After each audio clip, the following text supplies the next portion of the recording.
नमस्कार, आप देख रहे हैं न्यूज 24। आपके साथ मैं हूं वंदना झा। एक सवाल है जो शायद आपको सुनने में अजीब लगे, लेकिन इसे पूछने के पीछे एक वजह भी है। पहले सवाल सुनिए, उसके बाद इसे पूछने की वजह भी हम आपको बताएंगे। क्या आपने कभी कल्पना की है कि भगवान की उम्र क्या होती है, या फिर क्या आपने कभी सोचा है कि किस भगवान की उम्र कितनी है? इसे इस तरह से कहें कि क्या आपने कभी इस पर विचार किया है कि भगवान शंकर की उम्र 30 साल और भगवान विष्णु की उम्र 32 साल है? यह हम इसलिए कह रहे हैं क्योंकि राजस्थान सरकार ने एक मामले को निपटाने के लिए एक चौंकाने वाला फैसला लिया है। राजस्थान सरकार ने कहा है कि भगवान नाबालिग होते हैं, इसलिए उनके नाम की जमीन को ना तो बेचा जा सकता है और ना ही लीज पर दिया जा सकता है। ऐसे में भगवान की उम्र को लेकर एक नई बहस छिड़ सकती है। देखिए हमारी ये खास रिपोर्ट।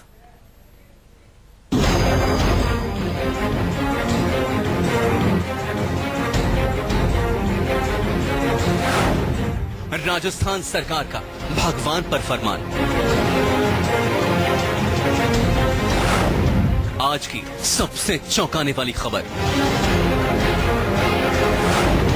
क्या भगवान शाश्वत नाबालिग होते हैं?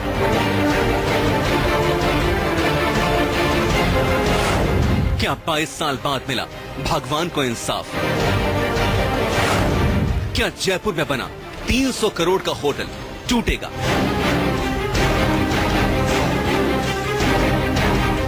आप भी जरूर हैरत में पड़ गए होंगे, क्योंकि इससे पहले आपने ये कभी नहीं सोचा होगा कि भगवान नाबालिग होते हैं या फिर वयस्क, या भगवान की उम्र कितनी होती है।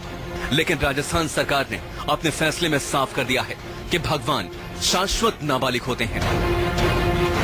शाश्वत को अंग्रेजी में एजलेस, एटर्नल और पेरिनियल कहते हैं, जिसे हिंदी में चिरायु, अनंत और सदाबहार कहा जाता है। तो क्या भगवान भी शाश्वत नाबालिग होते हैं?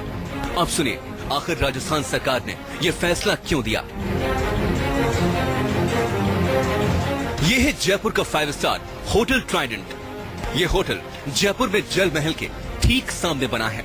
अगर राजस्थान सरकार की कोशिश कामयाब हुई तो 300 करोड़ की लागत का यह होटल तोड़ दिया जाएगा। न्यूज 24 के पास राजस्थान सरकार के फैसले की एक्सक्लूसिव कॉपी है, जिसमें उसके राजस्व राज्य मंत्री अमरा राम चौधरी का आदेश साफ लिखा है। इस फैसले के हर पन्ने पर मंत्री जी के हस्ताक्षर हैं, जिसमें पहले एक होटल ग्रुप को जमीन 20 सालों तक लीज पर देने और फिर उसे अगले 20 सालों तक गलत तरीके से बढ़ा दिए जाने के अपने फैसले को सरकार ने गलत मान लिया है। सरकार के मुताबिक ये कुछ अधिकारियों की मिली भगत से किया गया। इन सरकारी दस्तावेजों के मुताबिक सालों पहले ये जमीन मंदिर की जमीन थी और यहाँ पर कल्याण जी का मंदिर था, लेकिन एक जालसाज बिल्डर ने इसे न केवल कृषि भूमि में कन्वर्ट किया, बल्कि उसे बाद में चंद अधिकारियों के साथ मिलकर व्यवसायिक भूमि में भी कन्वर्ट कर दिया और यहाँ पर इस तरह ये 300 करोड़ से भी ज्यादा का आलीशान होटल बन गया। अब यह देखना दिलचस्प होगा कि इस सरकारी आदेश के बाद सरकार इस जगह को फिर से मंदिर को दिलाने के प्रति कितनी गंभीरता दिखाती है। लेकिन अब आप सोच रहे होंगे, इसका भगवान के शाश्वत होने या फिर न होने से क्या लेना देना? तो सुनिए, आरोपों के मुताबिक मंदिर के 5 बीघा जमीन को होटल ग्रुप को लीज पर दिया गया। 14 फरवरी 1995 को मैसर्स इंडस होटल ने 20 साल के लिए लीज पर लिया। 14 फरवरी 2015 को होटल के साथ की गई लीज डील खत्म हो गई। 24 दिसंबर को अवैध तरीके से लीज डील और बढ़ा दी गई। इस लीज को पहले राजस्व अदालत में चुनौती दी गई। राजस्व अदालत में देरी के चलते हाईकोर्ट में याचिका दायर की गई। हाईकोर्ट के बाद सरकार ने आदेश दिया।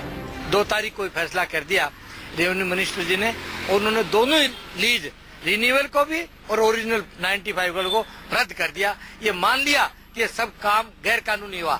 उन्होंने अभी जो जयपुर कलेक्टर को कॉपी भेज करके उसमें लिखा है फॉरवर्डिंग लेटर में कि संबंधित जो भी IAS या RAS या चाहे कर्मचारी जो भी हैं, उनके विरुद्ध कानूनी कार्रवाई की जाए। 2 अगस्त को राजस्थान सरकार में राजस्व मंत्री अमरा राम चौधरी ने अपने आदेश में कहा, राजस्व विभाग के रिकॉर्ड में यह जमीन भगवान श्री कल्याण जी के नाम पर दर्ज है और मंदिर में मौजूद भगवान की मूर्ति शाश्वत नाबालिग होती है, जिस पर पुजारी या किसी को भी खातेदारी अर्जित करने का हक नहीं होता। ऐसे में मंदिर की जमीन को किसी भी तरह से लीज पर नहीं दिया जा सकता। इसलिए मंदिर की जमीन को फौरन होटल मालिक से वापस लेते हुए मंदिर प्रबंधन को सौंपा जाए। लेकिन जब मंत्री अमराराम चौधरी से सवाल किया गया तो उन्होंने कैमरे पर कुछ भी कहने से इनकार कर दिया। जो भी फैसले जो निर्णय हो गए उस बारे में कोई कमेंट नहीं करता। मामला हाईकोर्ट में पेंडिंग है आज। लेकिन राजस्थान सरकार के फैसले ने एक नई बहस जरूर छेड़ दी है। क्या भगवान नाबालिग होते हैं? क्या अलग अलग भगवान की उम्र अलग अलग होती है? भगवान की उम्र कौन तय करता है? क्या भगवान भी किसी जमीन के मालिक होते हैं? करीब 22 साल के लंबे कानूनी संघर्ष के बाद आखिरकार भगवान को उनकी खुद की जमीन मिलने का रास्ता साफ हो गया है। लेकिन यह पूरा केवल इसी बात पर निर्भर करेगा कि राजस्थान सरकार किस तरह इस पूरे मामले पर अपने लिखित आश्वासन को अमल में ला पाती है। क्योंकि इतना तो तय है कि इस फैसले के बाद इस होटल के मालिकों ने ऊपरी अदालत में इस पूरे मामले को चुनौती देने का मन बना लिया है। कैमरामैन दिनेश कुमावत के साथ श्रीवत्सन, जयपुर न्यूज 24। तो इसी मामले पर खास बातचीत करने के लिए कुछ खास मेहमान हमारे साथ हैं, उनसे आपका परिचय करा देते हैं। सबसे पहले महामंडलेश्वर नवल किशोर दास जी हमारे साथ मौजूद हैं। जी.के. बेनीवाल धर्मगुरु हमारे साथ मौजूद हैं स्टूडियो में। संजय के चड्डा एडवोकेट हैं, मुंबई से ये हमारे साथ मौजूद हैं। और हमारे संवाददाता के.जे. श्रीवत्सन भी हमारे साथ मौजूद है। पहले श्रीवत्सन के पास चलते हैं। श्रीवत्सन, अपने आप में ये एक बड़ा ही चौंकाने वाला अनोखा सा मामला है जब भगवान की उम्र यहाँ पर बताई जाती है। कहा जाता है कि उनकी उम्र कोई निश्चित नहीं है, लेकिन वो शाश्वत नाबालिग हैं।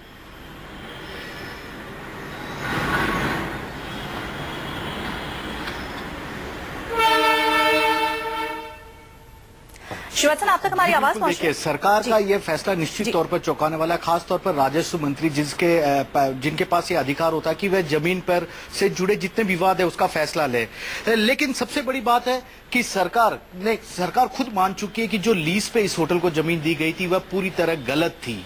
यही कारण था कि हाईकोर्ट से और उसकी फजीयत ना हो, इसलिए उसने भगवान का नाम का सहारा लिया और साफ को दिया कि भगवान शाश्वत नाबालिग होते हैं, ऐसे में उनकी जमीन की खातेदारी का अधिकार किसी और को नहीं दिया जा सकता। तो सरकार की गलती इस पूरे डॉक्यूमेंट के अगर लिहाज से जो मंत्री जी ने जिस तरह से लिखा है उसके हिसाब से सरकार की गलती साफ तौर पर नजर आ रही है और उसे छुपाने के लिए ही यहाँ पर भगवान के नाम का आसरा लिया गया। और जब इस बारे में हमने सरकारी जो अधिकारी है, राजस्व विभाग के जो मंत्री हैं, उनसे बातचीत करने की कोशिश की तो उनका केवल इतना ही कहना था कि अब सरकार ने फैसला ले लिया, आगे जो भी हाईकोर्ट को निर्णय करना है वह हाईकोर्ट फैसला कर लेगा।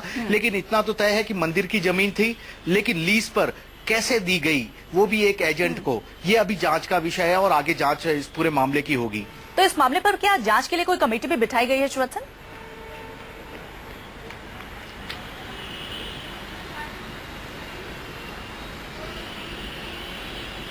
जी बिल्कुल नहीं, जांच के लिए कोई कमेटी नहीं बैठाई गई है। इवन 22 साल तक भगवान को, यदि मैं सरकार के इसी आदेश को अगर मैं बात करूं तो 22 साल तक खुद राजस्व विभाग के जो अदालत होती है वहां पर यह मामला पेंडिंग था। कभी भी किसी अधिकारी या किसी सरकार के जो मंत्री होते हैं उन्होंने इस मामले को सुलझाने की कोशिश नहीं की। लेकिन जब इस पर राजस्थान हाईकोर्ट ने पूरे मामले को संज्ञान लिया, गंभीरता से लिया, तब राजस्व अदालत को और खास तौर पर राजस्व मंत्री को खुद लिखित में हाईकोर्ट को यह पूरा डॉक्यूमेंट देना पड़ा। तो कुल मिला के इतना तो कहा जा सकता है सरकारी अधिकारियों की कहीं ना कहीं इस पूरे डॉक्यूमेंट को, या जो भगवान की जमीन थी 5 बीघा जमीन, उसको जो लीज पर देने की बात थी उस पर कहीं ना कहीं घपलेबाजी सामने आ रही थी और सरकार नहीं चाहती थी इस पूरे मामले पर उसकी और फजीयत हो। एक बात और सबसे बड़ी बात, चौंकाने वाली बात है कि मंदिर के महंत को ये जमीन पूरी तरह दे दी गई है। हालांकि होटल के मालिक से जब हमने बातचीत करने की कोशिश की तो वे इस पूरे मामले का जवाब देने से ही कतरा रहे। उनका कहना है कि वे हाईकोर्ट में इसको चुनौती देंगे। लेकिन अब यह देखना होगा कि जो सरकार, राजस्थान की सरकार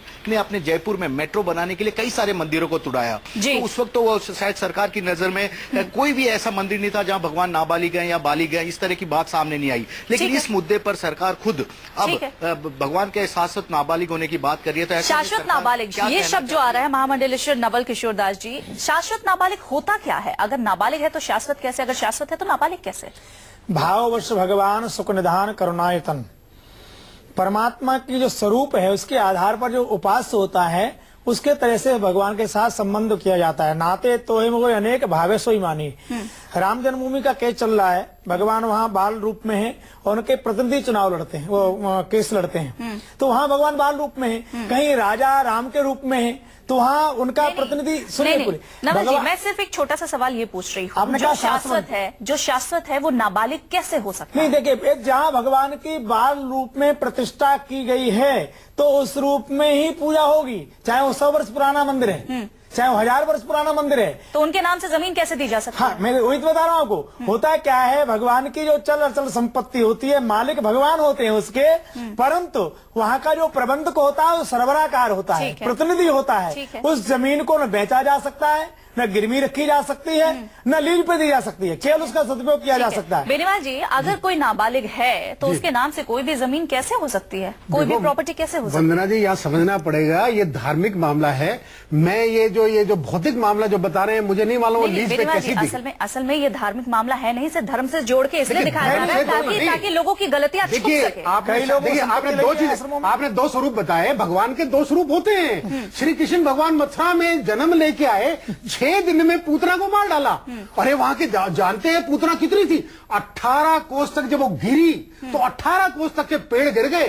तो वो कितने दिन के थे भगवान? 6 दिन के। अरे भगवान का ना कोई रूप होता है, और रूप होता है तो वो श्री कृष्ण और राम के रूप में भी आए हैं। तुमको और आने बालिग तो नहीं नाबालिग देता। करने का नहीं, क्या मतलब देखिए, इसलिए जरूरी है कि भगवान को जो यहाँ ला रहे हैं ना, कि भगवान शाश्वत है। अरे भगवान बच्चे भी है, भगवान बाल रूप में भी है, भगवान बूढ़े भी आते हैं। बूढ़े दंडक मराती, ये तो वेदों में लिखा है, शास्त्रों में लिखा है। भगवान की कोई उम्र नहीं होती। भगवान एक, आप ये बताइए, आपके यहाँ भी भगवान है। बात तो वही है ना, भगवान की उम्र नहीं होती है तो फिर अरे मंदिर बालिग किसके लिए होता है? नाबालिग नहीं, मुझे ये बताइए, 30 साल आप के। मुझे ये बताइए, नहीं वंदना जी, मुझे ये बताइए, मंदिर किसके लिए होता माना है? जाएगा। मंदिर भगवान का घर होता है, और मंदिर को बिल्डरों को लेके आप लीज पे दे रहे हैं। अरे साहब, मुगलों ने तो तोड़े हमें, हमारे सारे मंदिर तोड़ बेनीवाल तोड़ जी, के- यहाँ पर मैं थोड़ा सा आपसे देखिए, ताल्लुक ये इसलिए आप- नहीं रखती हूँ, देखिए, भगवान का आप- कोई घर नहीं देखिए, होता, भगवान देखिए, हर क्यों चीज नहीं में घर घर होता? में बसते हैं। आपके तरफ घर में नहीं बसते होगा। हैं। यहाँ पर मैं नहीं, संजय जी के आपके पास जाना कहने से चाहूंगी, नहीं थोड़ा होगा सा ये। कानूनी दावपेच भी समझ लेते हैं। मेरे कहने से कुछ नहीं होगा, लेकिन आपके कहने से भी कुछ नहीं होगा। नहीं, जो जो बरसों- शास्त्र में तो मानना जो पड़ेगा, बरसों पुराने वरना आता है वही मानेंगे। जो नियम है तो मानना पड़ेगा ठीक हमारा है। आप दोनों को। संजय चड्डा जी के पास वो तो चलते हैं। मानना ही संजय जी, पड़ेगा। आपने हमारी रिपोर्ट में भी देखा होगा किस तरीके से भगवान को ही नाबालिग करार दे दिया गया अपनी गलती छुपाने के लिए, या फिर जिस वजह से भी भगवान की जमीन को लीज पर दे दिया गया उसे छुपाने के लिए।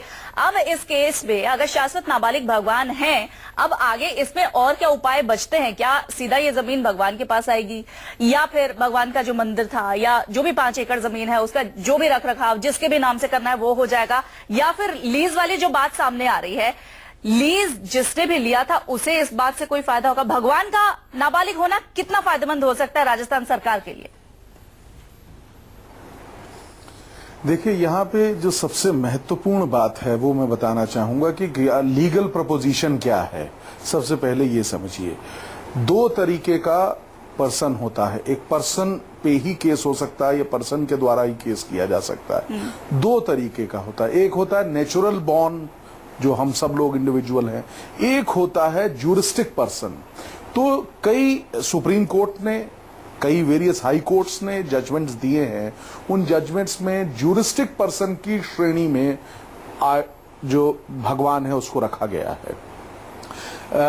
यहां पे ये जानना बहुत जरूरी है कि ज्यूरिस्टिक पर्सन जो है वो इनकॉर्पोरेट किया जा सकता है। कंपनियां ज्यूरिस्टिक पर्सन हैं इस तरीके से। तो this is the background on which basically इन्होंने इस निर्णय को रखने का प्रयास किया है। पहली चीज। दूसरी चीज यह है कि अब ज्यूरिस्टिक पर्सन बनाने से क्या लाभ और हानि है। ज्यूरिस्टिक पर्सन की संज्ञा में आने के बाद जो आइडियल है, जो गॉड है, उसको, जो टेम्पल है, उसपे उस गॉड के जो वहां पे डेटी की जो मूर्ति है लगी हुई, उसके राइट्स और ड्यूटीज पाबंद हो जाते हैं कानून के तहत। ये कानून सुप्रीम कोर्ट ने बनाया है। जी। पहली बात, इसमें जो ये एक सबसे बड़ी गलती इस जो आदेश है राज्य सरकार का, उसमें यह है कि किसी भी तरीके से आप नाबालिग नहीं कह सकते हैं इसको, क्योंकि ये इस श्रेणी में नहीं रखा जाएगा। उसको ज्यूरिस्टिक पर्सन, इसमें जजमेंट है सुप्रीम कोर्ट के, क्या करना है कि ज्यूरिस्टिक पर्सन बनेगा थ्रू जो पर्सन उसकी केयर करता है। इसके बारे में आपसे हम और भी डिटेल्स लेंगे, या बहुत ही इंपॉर्टेंट पॉइंट रख रहे हैं। अगर हम कानूनी दांवपेच देखें तो ये इंपॉर्टेंट पॉइंट है, इस बारे में बातचीत करेंगे। ब्रेक के बाद आप सभी का एक बार फिर स्वागत है। आप देख रहे हैं हमारी खास पेशकश। ब्रेक से पहले संजय चड्डा ने महामंडलेश्वर जी ये कहा था कि सुप्रीम कोर्ट में भी ये कहा गया है कि भगवान कभी नाबालिग नहीं हो सकते। फिर यहाँ पर भगवान को शाश्वत नाबालिग बोलना कहाँ तक सही है? मैंने आपको- कानूनी देखिए, जी। भावनाएं सबकी अलग अलग होती हैं। मैं आपको प्रार्थना करूंगा कि कानून के हिसाब से राम जन्मभूमि से कोई बड़ा मुद्दा नहीं हो सकता कानून के हिसाब से, और वो नाबालिग के रूप में, प्रतिनिधि के रूप में लड़ा जा रहा है।